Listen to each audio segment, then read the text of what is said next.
আল্লাহর হাবিব বলেন قال رسول الله صلى الله عليه وسلم أصحابي كالنجوم اهتديتم সাহাবী হলো আমার আকাশের তারকার ন্যায়।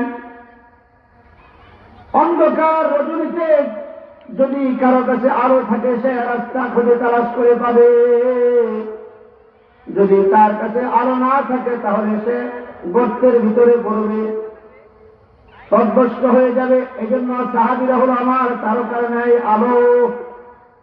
দুনিয়ার কোন আল্লাহর বান্দা যদি আমার একজন আদনান একজন সাহাবীকে যদি অনুসরণ করে, ইহতাদাইতুম, আল্লাহ তাআলা তাকে হেদায়েতের রাস্তা দেখায়া জান্নাতে পৌঁছায় দেবে। সাহাবীদের মধ্যে কেন বেশি সোহবত উঠাইছেন? আল্লাহর হাবিবের কাছে গেছে। খায়রুল কুরুনি করনি সুম্মা আল্লাযীনা ইয়ালুনহুম সুম্মা আল্লাযীনা ইয়ালুনহুম। জুমার দিন শুনেন, আজকেও শুনছেন। যারা ব্যাখ্যা করে গেছেন তারা শুনছেন না, যারা আগে গেছেন ইমাম সাহেব বলছে খায়রুল কুরুনি করনি সুম্মা আল্লাযীনা ইয়ালুনহুম সুম্মা আল্লাযীনা ইয়ালুনহুম। এই কথার অর্থ হলো সোনালী যুগ, আল্লাহর হাবিবের কাছের জামানা। অনেক সাহাবী তো এমন ছিল কোরআন শরীফের 10টা সূরার বেশিও জানত না, কিন্তু বড় পীর মুহিউদ্দিন আব্দুল কাদের জিলানী রহমতুল্লাহি আলাইহি তার মতন আলেম, জুনায়েদ বাগদাদির মতন আলেম, আব্দুল্লাহ ইবনুল মুবারক রহমতুল্লাহি আলাইহি তার মতন আলেম, লক্ষ কোটি যদি একসঙ্গে করা হয়, আল্লাহর হাবিবের যে সাহাবী 1-2টা সূরা জানতো, ওই সাহাবীর মর্যাদা আব্দুল্লাহ ইবনুল মুবারক লক্ষ কোটির চেয়ে বেশি আল্লাহর কাছে জানি। আব্দুল্লাহ ইবনুল মুবারক দুনিয়া বিখ্যাত আলেম ছিলেন। আব্দুল্লাহ ইবনুল মুবারক, জুনায়েদ বাগদাদি অনেক দুনিয়া বিখ্যাত জগৎ বিখ্যাত আলেম ছিলেন।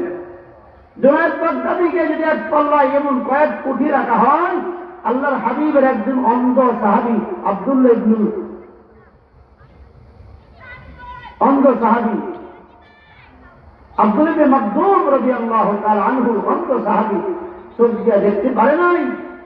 এই অন্ধ সাহাবী সবচেয়ে ছোট সাহাবীকে যদি এক পাল্লায় রাখা হয়, জুনায়েদ বাগদাদির কোটিগুলি যদি রাখা হয়, এই অন্ধ সাহাবীর মর্যাদা আল্লাহর কাছে অনেক অনেক বেশি। এর কারণ আল্লাহর হাবিবের সোহবতে ছিল তারা। এই কারণে নবীজির কাছে দেওয়ানা, যারা দূরে আছেন তারা কাছে আসেন, যারা এখনো দূরে আছেন আলেমদের সামনে এসে বসেন। কথা যদি আপনি কিছু না বুঝেন, আল্লাহ তাআলা আপনার সম্মানকে আল্লাহ তাআলা বাড়ায় দিবে।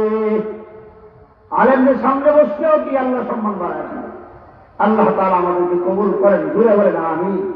সূরা মুমিনুন আল্লাহ তাআলা বলেন কদ আফলাহাল মুমিনুন, কদ আফলাহাল মুমিনুন। মুমিনরা অবশ্যই সফল কাম, মুমিন অবশ্যই সফল কাম। সফল কামের অর্থ হইল জান্নাতি। এখন আপনারা বলেন আমরা জান্নাতে আছি না দুনিয়াতে আছি বলেন? তাইলে আল্লাহ যে বলছেন মুমিনরা সফল কাম, সব মুমিন সফল কাম, কিন্তু পরের আয়াতে আল্লাহ তাআলা বলেন আল্লাযীনা হুম ফী সালাতিহিম খাশিউন। 1 নাম্বার শর্ত মুমিন, নামাজের প্রতি তুমি বিনয়তা নম্রতা খুশুর সাথে নামাজ আদায় করবা। মাগরিবের ফরজ নামাজ কয় রাকাত? এখন বলেন কয় রাকাত? 4 রাকাত না 3 রাকাত? আলহামদুলিল্লাহ 3 রাকাত নামাজ, 2 রাকাত পড়ে সালাম বিদায় হয়েছে। এই নামাজের মধ্যে কোনো আস্থা আছে? নাই। জোহরের ফরজ নামাজ কয় রাকাত? বলেন 4 রাকাত। 3 রাকাতের মধ্যে দাঁড়াইতে হয় কিন্তু বসে পড়ছে। এই নামাজের রোগ নাই, মানে খেয়াল নাই। দোকান যে খোলা আছে ওই দিকে খেয়াল না জানি কেউ কিছু নিয়ে যান। এশার নামাজ 4 রাকাত ফরজ, 2 রাকাতের মধ্যে বসছে, আবার 3য় রাকাতে বসছে। পিছনে যারা আছে কাতারের মুসল্লি, তাদের নামাজের মধ্যে কোনো রোহ নাই। চিন্তা করে লোকমা দিব, আল্লাহ আকবার বলবো কিনা, আবার না হুজুর কি ভুল করবো, মানে তার নামাজের রুহ নাই, বলতে পারে না।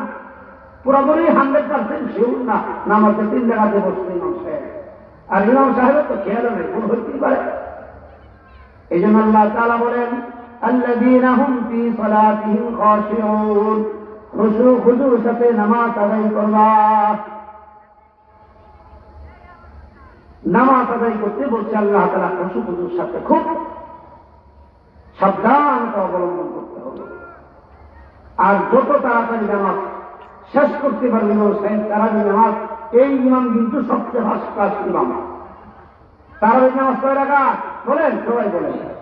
এই 20 রাকাত নামাজ আনতে আনতে 8 রাকাতের মধ্যে আনছে। তারপরে কি 8 রাকাত নামাজ যদি আপনি 15 মিনিটে পড়াইতেন, তারপরে 2 রাকাত সুন্নাত, 3 রাকাত বেতের, 4 রাকাত ফরজ, এই সব মিলাইয়া যদি আপনি আধা ঘন্টা কমপ্লিট করতে পারেন, তাহলে টাকা অনেক বেশি উঠবে, মুসলিমও বেশি হবে। কেন? মাত্র আধা ঘন্টা। এই আধা ঘন্টার নামাজ দিয়ে আপনি শিখতে পারবেন না। প্রতি মিনিটে 1 রাকাত শেষ, 20 মিনিটে 20 রাকাত নামাজ। এটা নামাজ, এটা ঘোরা ধরেছি, দেখছেন না? ঘোরা ধর দেখছেন এগুলো দিন, যে ঘোরা যেতে পারে এটা পাস। আল্লাহ তাআলা বলেন আল্লাযীনা হুম ফী সালাতিহিম খাশিউন, বান্দা সুন্দর করে নামাজটা আদায় করবা। এই জন্য তো মুহাদ্দিসিন কেরাম বলেন, যখন ফরজ নামাজের সালাম ফিরাইবা, আসসালামু আলাইকুম ওয়া রাহমাতুল্লাহ, আসসালামু আলাইকুম ওয়া রাহমাতুল্লাহ, সাথে সাথে একবার পড়বা আল্লাহু আকবার। কি বলবো? তারপরে আস্তাগফিরুল্লাহ 3 বার। সাহাবায়ে কেরাম বলেন, ইয়া রাসূলুল্লাহ, সবাই বলেন সাল্লাল্লাহু আলাইহি ওয়াসাল্লাম, আমি তো নামাজ আদায় করছি, গুনাহ তো করি নাই, আস্তাগফার কেন করব? আস্তাগফিরুল্লাহ তো কি আল্লাহ তো আমার মাফ করে দাও, নামাজ পড়ছি মাফ চান কেন? আল্লাহর হাবিব বলেন, তুমি যে নামাজ আদায় করলা, এই নামাজটা তো আল্লাহ চাইছেন 100% সুন্দর নামাজ। যদি না হয় গ্যারান্টি তো নাই। এই জন্য 3 বার আল্লাহ তাআলার কাছে মাফ চাইবা, আল্লাহ আপনি আমাকে মাফ করে দেন, মাফ করে দেন, আল্লাহ মাফ করে দেন। কয়বার মাফ চাইবা বলেন? কয়বার? 3 বার মাফ চাইতে হবে। কেন? কি পড়ছেন নামাজ? কেউ বলতে পারবো 100% কলম আনেন, খাতা আনেন, লেখা দিলাম আমার নামাজ কবুল? কেউ বলতে পারবো না।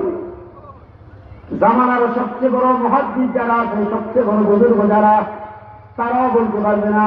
তারাও কিন্তু সালাম ফিরে বলে আল্লাহু আকবার, আস্তাগফিরুল্লাহ, আস্তাগফিরুল্লাহ, আস্তাগফিরুল্লাহ। কয়বার পড়তে হয়? 3 বার পড়তে হয়। এই জন্য সুন্দর করে নামাজ আদায় করবো। দেখবেন কেউ যদি গয়ল ঘর বাঁধে, পাক ঘর বাঁধে, ইটা দিয়া বিল্ডিং করে, গরুর ঘর বাঁধে না, ওই জায়গার মধ্যেও কিন্তু ভালো মিস্ত্রি তালাশ করে। কেন? মানে গোয়াল ঘর কি সুন্দর হইত না। এমিয়া একটা ঘরই আপনি আবিষ্কার করবেন, মিস্ত্রি দিয়া ভালো মিস্ত্রি তালাশ করেন, তাইলে যেই নামাজ দিয়ে আপনার জান্নাত জাহান্নামের ফায়সালা হবে, তাহলে ইমামটা কেমন হওয়া লাগবে? আরো সত্যি নেই, 5 ক্ষেত গাছ করবে, ভালো মজুর তালাশ করি আমরা, এই তো গাছ করে সত্যি হতে তো। তাহলে নামাজের জন্য কেমন একজন ইমামের দরকার? আমরা অনেক সময় বলি, হুজুর কোন রকম একটা ইমাম দেন, কোন রকম বেতন কত? 2,500-3,000। এই 2,500-3,000 টাকার ইমাম দেন আপনি বেহেশতে দেখবেন দিয়া যে জান্নাত কি মির্জাপুর নদী হাবা? أول ما يحاسب به العبد يوم القيامة الصلاة। হাবিবে কিবরিয়া বলেন, কিয়ামতের দিন সর্বপ্রথম যে হিসাবটা তোমার কাছে নেওয়া হবে, ওই হিসাবটাই তোমার কাছে নেওয়া হবে, নামাজের হিসাব। 2,500 টাকা ইমাম দিয়া 20 টাকার নামাজ, তার আমি 25 মিনিটে শেষ। কি সহজ না? তারপরে আরো কিছু নামাজে আছে আমাদের সমাজে আসেনি।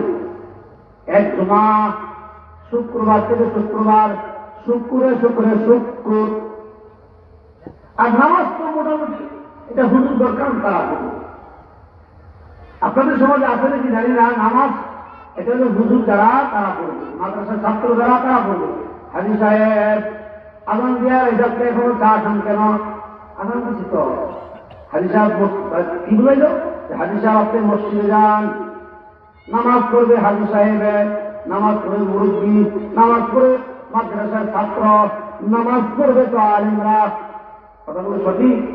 নামাজ পড়বে সবাই, ঠিক কিনা? শুধু হুজুর করবে নামাজ ফরজ, আর আপনি কি করবেন? শুধু দোয়া দিবেন দুই রাকাত নামাজ। আর যদি উনি মারা যান তাহলে তো ছেলে দুইজন দিকে, একজন ইতালি আর একজন টাকার কোনো অভাব নাই, একদম বড় দুইটা দুইটা গরু মির্জাপুর বাজারে সবচেয়ে বড় গরু আইনা জবাই বেড়া 4 দিনের দিন খতম করা দিব। আর এই মুরব্বী দুই গরুর ভিড় বহন করে গোড়ার মতন জান্নাতে দেবে। কি সহজ! সপ্তাহে একদিন নামাজ, মাঝে মধ্যে এই জানালার নামাজ, 2 ঈদের দিন ব্যস্ত রেখে যায় নামাজ কান্দ, 2 ঈদের নামাজ দিয়া আর শুক্রবারের নামাজ দিয়া, এলাকার কেউ মারা গেলে জানালার নামাজ দিয়া, তারপরে আপনি মরার পরে 7 দিনের দিনে 2 গরু সবাই দিয়ে মানুষের বিরিয়ানি খাওয়াইয়া এই গরুর ভিড়ের মধ্যে সইয়া জান্নাতে যাইছে। এত সহজ নামাজ। আল্লাহর হাবিব সাল্লাল্লাহু আলাইহি ওয়াসাল্লাম যতবার হাত তুলতেন তিনি বলতেন, আল্লাহুম্মা হাসিবনি হিসাবান ইয়াসীরা, রব্বি কাবাব, আল্লাহ হাসরের দিন বিচার দিনে আমার জন্য বিচারের দিনকে একটু সহজ করে দিয়ে। আল্লাহর হাবিব কানতে, আল্লাহ বিচারের দিনটা আমার জন্য একটু সহজ করে। আর আপনি জুমার নামাজ পড়া 25 মিনিটে তার আমি বেড়া, তারপরেও কিন্তু 2 দিন আর 27 দিন, সবে বদর সবে বরাত আর নাই। প্রথম তো মসজিদ তো দূরে করে বারেন্দাও জায়গা হয় না, বারেন্দাও জায়গা না। আর যেই হুজুর সবচেয়ে তাড়াতাড়ি বক্তি লাগাইলে যেমন ফটফট করে পড়ে, এইভাবে তো সেইটা চলে। স্টার্ট করছে তো বেশি জার্মানকে আনতে, চাইনার থেকে আনছে, জাপানি মেশিন। দেখবেন জাপানি মোটর সাইকেল, জাপানি ইঞ্জিন সহজে নষ্ট হয় না। জাপান থেকে নিয়োগ দেয় ইমাম, 20 টাকার নামাজ 20 মিনিটে শেষ। এটা নামাজ এগুলো পড়বো কোনোদিন না। এই নামাজ জান্নাতে ফায়সালা হবে। হাসরের দিন প্রথম আমার এই হিসাবটা নেওয়া হবে। এই জন্য আল্লাহ তাআলা বলেন, ইমানদারের জন্য প্রথম নাম্বার শর্ত হলো আল্লাযীনা হুম ফী সালাতিহিম খাশিউন, নামাজটা খুশুর সাথে আদায় করবা। 2 নাম্বার হলো আল্লাযীনা হুম আনিল লাগবি মুরিদুন, জবানটা হিফাজত করবা। সমানে সারাদিন কথা বলতে থাকে, মুখের কোনো শান্তি নাই, অনার্থক বলে কম কথা বলবো। আল্লাহ তাআলা বলেন, ওয়াল্লাযীনা হুম লিয-যাকাতি ফাইলুন, যাকাত প্রদান করবা। যাকাত প্রদান করা এটা ফরজ না মুস্তাহাব না নফল? আপনারা বলেন। ফরজ করছে আল্লাহ তাআলা। ইসলামের ভিত্তি কয়টা বলেন তো?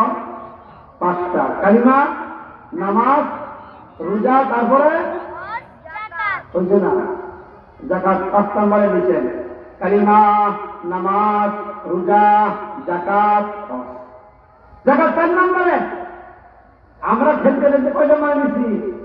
5 নম্বরে। যদি খবর থাকতো এই 5-এর নিচে রাখতাম না। যাকাত দেওয়া কিন্তু 5 নম্বরে না, 4 নম্বরে। যেমন লাগে তো কালিমা, নামাজ, রোজা, যাকাত, হজ। 5 নম্বরে। যাকাত হল 4 নম্বরে। বেঈমান কারণ যাকাত অস্বীকার করছে, আল্লাহ তাআলা জমিনের মধ্যে তাকে দাবা দিতে কিয়ামত পর্যন্ত ডাকতে থাকবে। এটা ঈমানদারের আলামত। তারপরে ঈমানদারের আলামত হলো আল্লাযীনা হুম লিফুরুজিহিম হাফিজুন, জবানকে হিফাজত করা। জবান লজ্জাস্থানকে হিফাজত করা। ইল্লা আলা আজওয়াজিহিম আও মা মালাকাত আইমানুহুম ফাইন্নাহুম গায়রু মালুমিন ফামান ইবতাগা ওয়ারা'a যালিকা ফাউলাইকা হুমুল আদুন। আল্লাহর হাবিব বলেন, আল্লাহ তাআলার পক্ষ হইতে যেই জবান আল্লাহ জিবরাইলের মাধ্যমে যেই কথা বলাইছেন নবীজি কে আল্লাহ তাআলা জানাইছেন, ওগো নবী আপনি জানা দেন তার স্ত্রী আর কৃতদাসী দুইজন ছাড়া যাতে তার যৌন কামনা চাহিদা পূরণ না করে, যদি করে তাহলে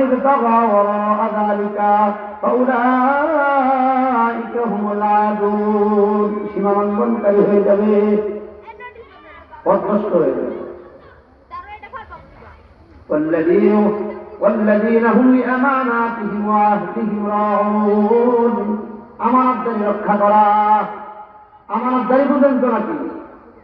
ওয়াহদিহিম রাউন, ওয়াদার খেলাফ না করা। আমাকে দাওয়াত করছেন এখানে আসা, যদি না আসতাম ওয়াদা খারাপ হয়ে যেত।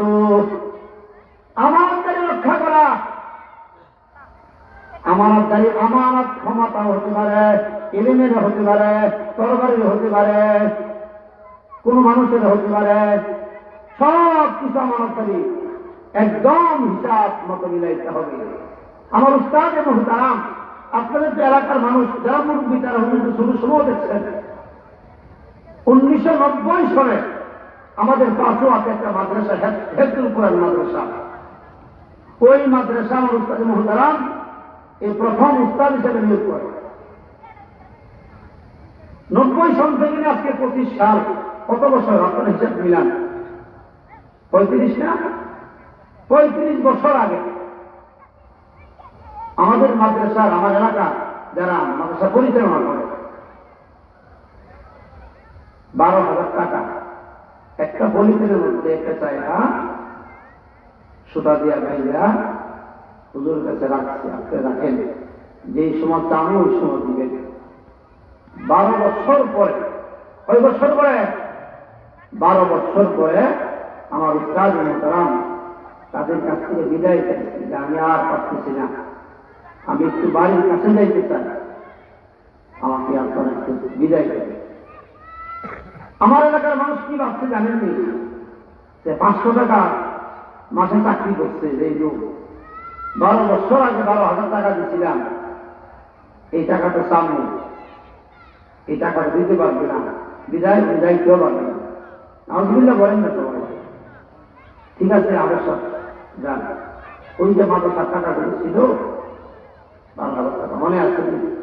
আমার উস্তাদ মুহতারাম বলছে, আলহামদুলিল্লাহ মনে আছে। ঠিক আছে, উস্তাদ মুহতারাম বাড়িতে আসছে, বাড়িতে আইসা ওই যে 12 বছর আগে 12,000 টাকা যেই পলিথিন দিয়ে, যেই সুতা দিয়ে বেঁচে দিয়েছিলেন, ওই 500 টাকার নোট, ওই সুতা, ওই পলিথিন, ওই কাপড় দিয়ে বেঁচানো আছে, নেন আপনাদের মাদ্রাসার টাকা। আলহামদুলিল্লাহ বলেন না?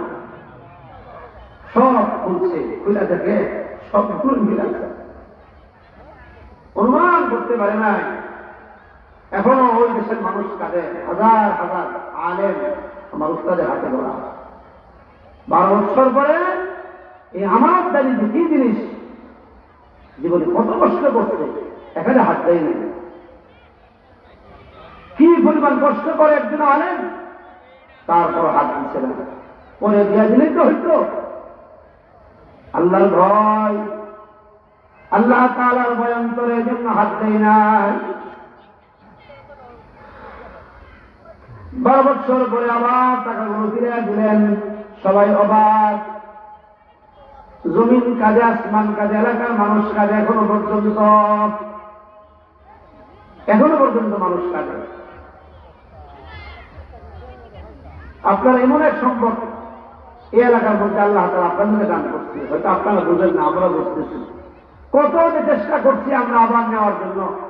আমার উস্তাদ মুহতারামের এক ছাত্র, শত শত কোটি টাকার মালিক, সৌদি আরবে থাকে, এমনও বলছে যে আমার হুজুর শুধু বাড়ির থেকে আসবে আর যাবে, প্রাইভেট কার দিয়ে বাড়ি থেকে আনবো, আবার প্রাইভেট কার দিয়ে বাড়িতে পৌঁছায় দেবো, শুধু মাদ্রাসায় এসে যেহেতু হুজুররা কি পড়া। আল্লাহর কোরআন সামনে নিয়ে আমি বলতেছি, কাজে হয় না? এই এলাকার মানুষ আপনারা এখানে বসা, এখানে একটা মাদ্রাসা আপনারা করতেছেন, এখনো বুঝতেই পারেন না কাজে পাইছে, বেশি সময় লাগবে না। যদি ওনার কথা শুনেন, দুনিয়া শান্তি পাইবেন, বড় শান্তি আসবে।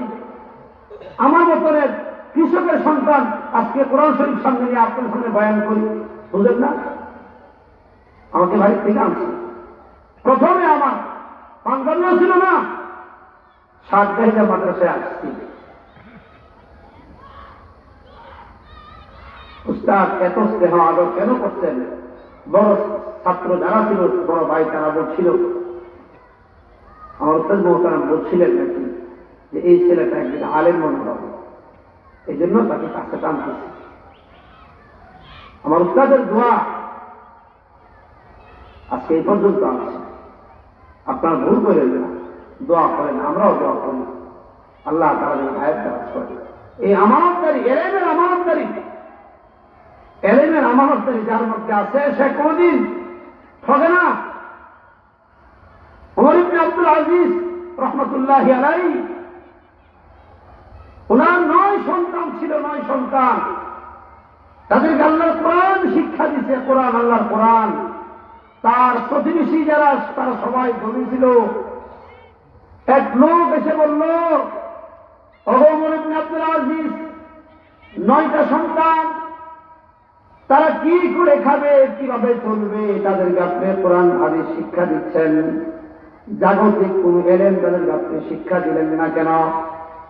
তার এলাকার প্রতিবেশীরা, তার ঘরের পাশে ঘর, তারা অনেক ধনী মানুষ, অনেক টাকা সম্পদ করা। ওমর ইবনে আব্দুল আজিজ বলেন, শোনো, আমি আল্লাহর কোরআন তাদের সিনাই আমি দিয়া যাব, তারা কোনোদিন কষ্ট করবে না। ইতিহাস প্রমাণ করে মৃত্যুর পূর্বে ওমর ইবনে আব্দুল আজিজ দেখলেন এই যে রাজা বাদশার মতন চলতেন, অনেক টাকা, অনেক সম্পদের মালিক, সবগুলো ভিক্ষা করে করে মানুষের বাড়ি থেকে ভিক্ষা করছে। আর ওমর ইবনে আব্দুল আজিজ রহমতুল্লাহি আলাইহি তার 9 সন্তানকে আল্লাহ এলেম শিক্ষা দিয়েছেন, কোরআন। 9 জন 9টা প্রদেশের বাদশা আল্লাহ বানাইছেন। সুবহানাল্লাহ বলেন না? 9 জন 9 প্রদেশের বাদশা, আর প্রতিবেশী অনেক অর্থের মালিক ছিল, সবাই ভিক্ষা হয়ে হয়েছে। এই একটার আল্লাহ এলেম কোরআন শিক্ষা দেয়। সবজন না কেন? রব্বুল আলামিন বলেন, ওয়াল্লাযীনা হুম লিআমানাতিহিম ওয়া আহদিহিম রাউন, আমানতদারি সম্পর্কে হুঁশিয়ার থাকবা, ওয়াদা খেলাপ করবা না। ওয়াল্লাযীনা হুম আলা সালাওয়াতিহিম ইউহাফিজুন, নামাজকে হিফাজত করবা। নামাজকে কি করবো? হিফাজত করব। নামাজ হেফাজত কেমনি করে? জোহরের নামাজ যেই সময়, আর ফজরের নামাজ ঘুম থেকে উঠে 8টার সময় ব্রাশ করতে করতে পুকুরে বাড়ি গিয়া অজু কইরা, কলি কইরা, গোসল কইরা, সব শেষ কইরা রোদ্রের মধ্যে তেল মালিশ করে তারপরে আদায় করা, নাকি?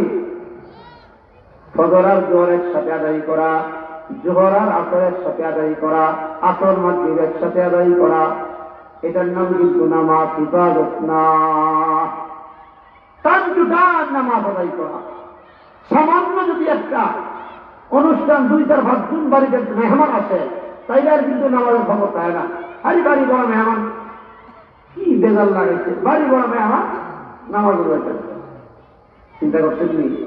বাড়ি বড় মেহমান নামাজ কোন সময়? ওরা অনেক ব্যস্ত। কোরবানি কিনতে হবে, জোহর নাই, আসর নাই, মাগরিব নাই, ঈশা নাই। কারণ এই গোবর চেনা দিয়া গরু সব ক্ষেত্রে, সেও তো একটা গরু, এই জন্য গরু শরীরে এগুলো করছে। কোরবানি করা মাল থাকলে ওয়াজিব না, আর জোহর আসর মাগরিবের সাথে ফরজ সব পৌঁছে দেওয়া হয়। আর কি বোঝা? একটা কোরবানি তো নাকি বছর একটা কোরবানি নিয়ে তামসার কথা নেই।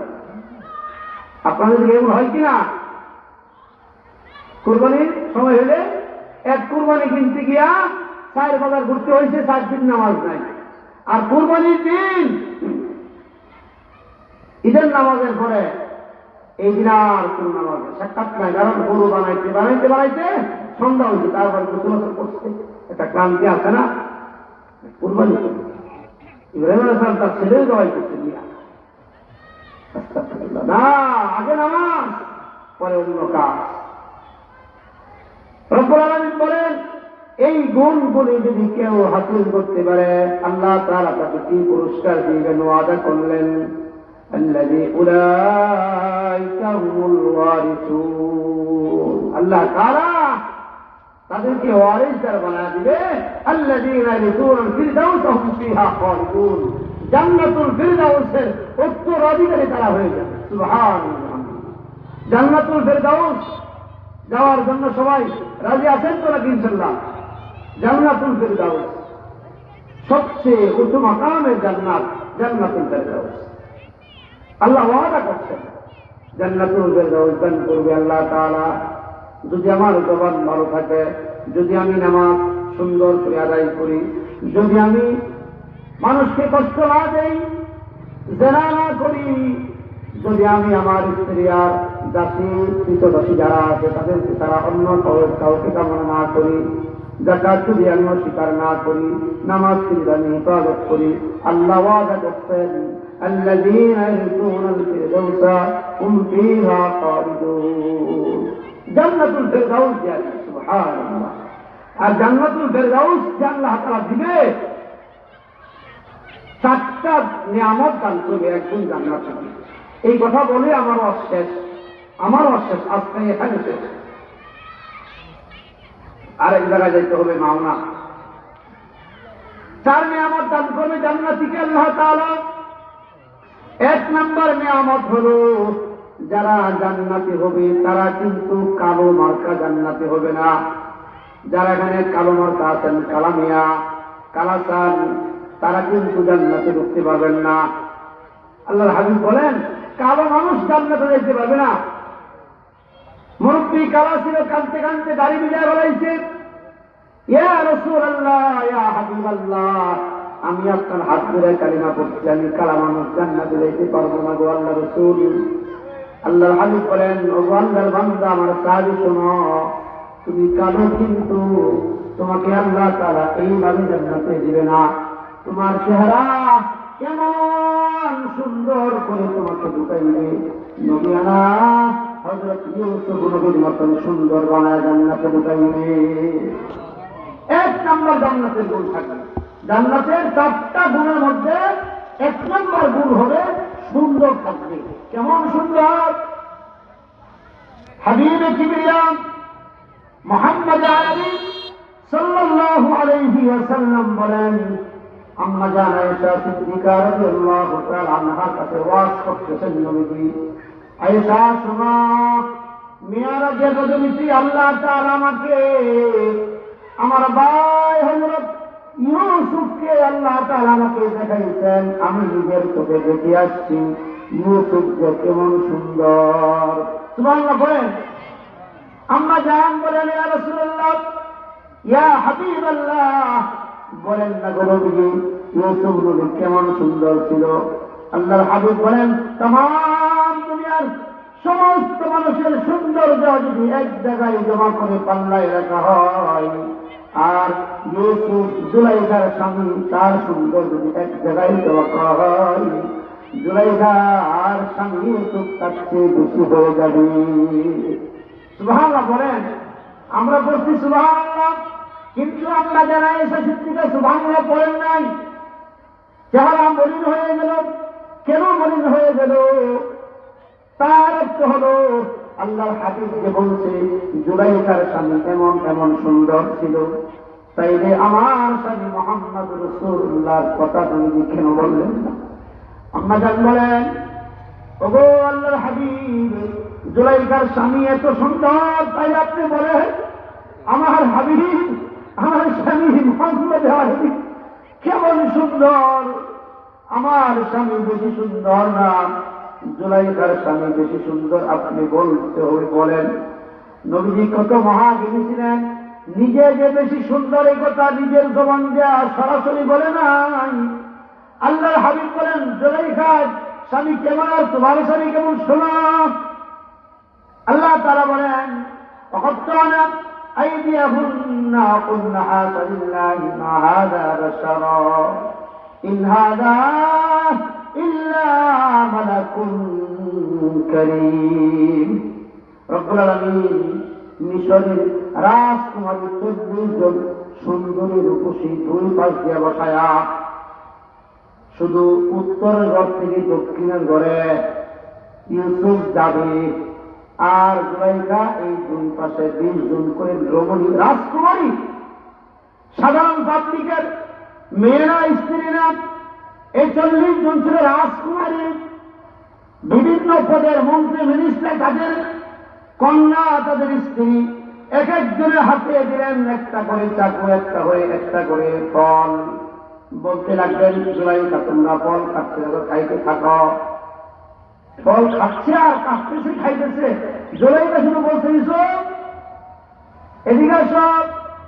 আল্লাহর নবী ইউসুফ শুধু ঘর থেকে বের হইলেন, এক রুম থেকে বের হইয়া আরেক রুমে ঢুকলেন, এতটুকু সময় আর কিছু দেখে নাই।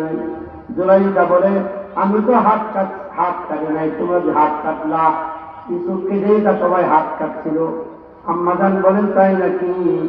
তাইলে বলেন, আমার স্বামী কেমন সুন্দর। আল্লাহর হাবিব বলেন, আয়েশা শোনো, জুলাইখার স্বামী ইউসুফ সাদা বর্ণের সুন্দর ছিল, আর তোমার স্বামী মুহাম্মদ রাসূলুল্লাহ সাল্লাল্লাহু আলাইহি ওয়াসাল্লাম ছিল, তোমার স্বামী মুহাম্মদ হলো লাল বর্ণের সুন্দর। আল্লাহ, তুমি বিবেচনা করে মুহাম্মদ আরবি আর ইউসুফ কে সুন্দর বেশি? চেহারা মলিন ছিল, এখন আর মলিন নাই, হাস উজ্জ্বল হয়ে গেল, হাসতেছে।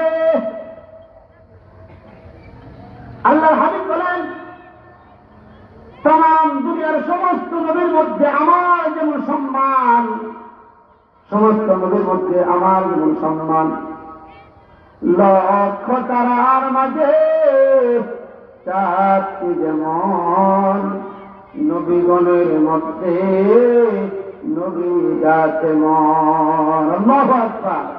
লক্ষ চাঁদের মধ্যে একটা, লক্ষ তারকার মধ্যে একটা চাঁদের যেই পরিমাণ দাম, সমস্ত নবীদের মধ্যে আল্লাহ তাআলা তার চেয়ে বেশি দাম আমি আল্লাহ আমাকে দান করছে। এই জন্য মোহতারাম, জান্নাতের 4 নিয়ামত। 1 নম্বর নিয়ামত হবে আপনি কালো থাকবেন না, পোষা থাকবেন না, খাটো থাকবেন না। 2 নম্বর নিয়ামত হলো, অনেক মানুষ তো 1.5 হাত, আধ হাত, 26 ইঞ্চি, 28 ইঞ্চি আছে না, 26 ইঞ্চি হুজুর হয় অনেক সময়। 26 ইঞ্চি কেউ থাকবে না, 3.5 হাত কেউ থাকবে না। রব্বুল আলামিন আল্লাহর হাবিবকে জানায় দিলেন, হাবিব আমার আপনি জানায় দেন, যারা জান্নাতি হবে বাবা আদমের মতন লম্বা বডিওয়ালা দেহওয়ালা থাকবে। সুবহান। এই 2 নাম্বার গুলো। 3 নাম্বার হলো গলার কণ্ঠস্বর।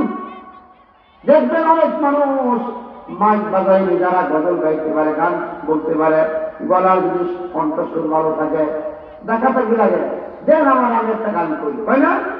একটা গজল বলবো। এখন আর সময় নাই, এখন আর গজল করার সময় নাই, মানে আরো 2-1 আছে। আর যেই ছেলেটা মেয়েটা গান বলতে পারে না, গজল বলতে পারে না, গলার সুর বলে না, তারে আপনি দড়িটা হাতে বাইরে তারপরে বাগিয়ে চাটতে পারবেন না। ঠিক কিনা বলেন? রব্বুল আলামিন জান্নাতীদের হবে 3 নাম্বার নিয়ামত দান করবে। যাদের কণ্ঠস্বর দুনিয়াতে ভালো ছিল না, তাদের কণ্ঠস্বর আল্লাহ তাআলা হযরত দাউদ নবীর মতন কণ্ঠস্বর দান করবে। আল্লাহু আকবার। দাউদ আলাইহিস সালাম যখন তেলাওয়াত করতেন, উড়ান্ত পাখিগুলো উড়াল বন্ধ করে, সমুদ্রের মাছগুলো তারা খেলাধুলা বন্ধ করে দাউদের কণ্ঠে জবুর শুনতে আসত। এমন সুন্দর কণ্ঠ দাউদ। আল্লাহ বলেন, হাবিব আপনি জানায় দেন, জান্নাতীদের 3 নাম্বার নিয়ামত হবে, তাদের গলার কণ্ঠ সুর থাকবে হযরত দাউদ আলাইহিস সালাম। সুবহান। 3 নাম্বার হলো 4 নাম্বার নিয়ামত হবে। 4 নাম্বার নিয়ামত আখলাক কেমন থাকবে। অনেক মানুষরা আখলাক কিন্তু ভালো না, হয়তো চোরের আখলাক থাকতে পারে, চরিত্র খারাপ থাকতে পারে, নজর খারাপ থাকতে পারে, চোখের দৃষ্টি খারাপও থাকতে পারে। আছে না সমাজ এমন? বিশেষ না করলে পরীক্ষা করে দেখেন বাইরে হয়ে গেলে অনেকের চোখ ভালো না, অনেকের জবান ভালো, কিছু বলছে এমন ফুলি মারলাও, এমনটা তো হয়নি, সকালে বলছি বিকালে কিচ্ছু নাই, এমন হয় না? জবান এটা অনৈক্যবান। অনেকে কিছু বললে দেখবেন ফসল নষ্ট হয়ে যায়, অনেকে কিছু তাকাইলে নষ্ট হয়ে যায়, অনেকে কুদৃষ্টি দেয়, নজর ভালো না তার, অনেকের চরিত্র খারাপ থাকে, নিজের ঘরে স্ত্রী রাখা অন্যদিকে তাকাইতে চেষ্টা করে। রব্বুল আলামিন বলেন, হাবিব আমার, আপনার জান্নাতি আমার বান্দা জান্নাতি যারা উম্মত তাদের জানায় দেন, যারা জান্নাতি হবে 4 নাম্বার নিয়ামত আমি দান করব, তাদের আখলাক হবে মুহাম্মদুর রাসূলুল্লাহ সাল্লাল্লাহু আলাইহি ওয়াসাল্লামের মতো। সুবহানাল্লাহ। আল্লাহর হাবিবের মতো আখলাক চরিত্র দান করবে। আল্লাহর হাবিবের চরিত্রের উপর আল্লাহ তাআলা কসম করে বলেন, ওয়া ইন্নাকা লাআলা খুলুকিন আযীম। নিশ্চয় আমার হাবিবের চরিত্র, নিশ্চয় আমার দুষ্টের চরিত্র, আমি আল্লাহ গ্যারান্টি দিয়ে দিলাম, উত্তম আখলাক, একটি সুন্দর চরিত্র জমিনের উপরে আকাশের নিচে কিয়ামত পর্যন্ত আর হবে না, আরেকজন হবে না। সুবহানাল্লাহ। এমন সুন্দর আখলাক আল্লাহর হাবিবের, বুঝেন না? জীবনে কোনদিন একটা গালি কাউকে দেয় না, বিশ্বাস করেননি? আল্লাহর হাবিব জীবনে কোনদিন একজন মানুষকে, জীবনে এই জবান দিয়ে 2 ঠোঁটের মাঝখান দিয়া কোন মানুষকে কষ্ট দেয় না।